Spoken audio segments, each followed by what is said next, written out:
हे भगवान, लोक में ऐसा देखा जाता है कि कोई व्यक्ति जो जीवन भर धर्म करता है, पुण्य की क्रिया करता है, शुभ क्रियाएं करता है, परंतु उसको सदा ह्रास ही देखने का सामना करना पड़ता है और रोग आदि से हमेशा पीड़ित रहता है। ह्रास का सामना करना पड़ता है तो उसके परिणामों में विकृति उत्पन्न होती है और यहाँ धर्म से च्युत हो जाता है। यहाँ तक देखा जाता है कि वह स्वघात करने के लिए भी निकल पड़ता है।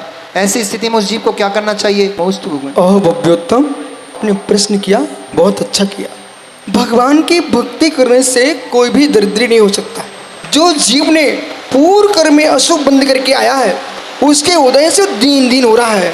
वर्तमान में भगवान की भक्ति उसको श्रेष्ठ फल ही देगी कि भक्ति जो ना औषधि रूप में होना चाहिए, भोजन रूप में नहीं होना चाहिए। तो धार्मिक अनुष्ठान है औषधि रूप में होना चाहिए, अपत्य रूप में नहीं होना चाहिए। जैसे वैद्य औषधि बनाता है, उससे मालूम है कितनी आंच देना है, कितना अनुपात देना है, तब औषधि निर्मित होती है।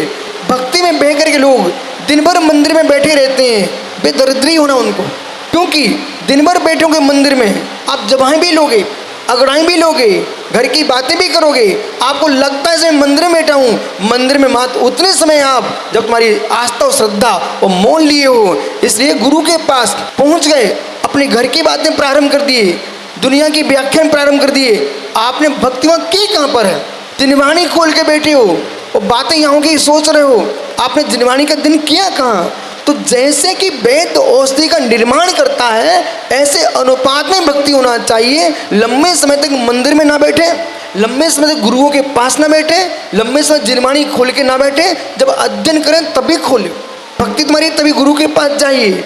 जब भक्ति तब भगवान के पास जाइए, लेकिन वहाँ बैठ करके घर की बातें किए, यदि आँच अधिक हो जाए, मित्र हमने औषधि को बनते देखा पंडित जी, पाक बनता है तो कितनी आंच होती है, यदि समझ नहीं पाया वैद्य तो कढ़ाई में आग लग जाती है। ऐसे ही आपको बोध होना चाहिए। सागर जी, समय सार में सोना बनाने की विधि लिखी हुई है, हमारे आगम में सोना बनाने की विधि लिखी हुई है।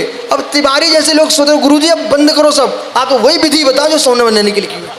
सोना बनाने की विधि लिखी हुई है, हंसनी का मूत्र, सिंदूर, शीशा, तांबा, जस्ता, इन द्रव्यों को मेल करके मंद धोखने में धोखने पर सोना बनता है, यदि पुण्य है तो। ऐसी मित्र भक्ति आपको विवेक पूर्वक करना चाहिए। और जो गरीब दिख रहे हैं, परेशान दिख रहे हैं, उन्हें मालूम होना चाहिए तुम भक्ति से परेशान नहीं हो, पूर्व में अशुभ बंद किया था उससे परेशान हो। भक्ति का फल तो आपको वर्तमान में अभ्युदय की प्राप्ति और परंपरा से निश्चेष की प्राप्ति होगी।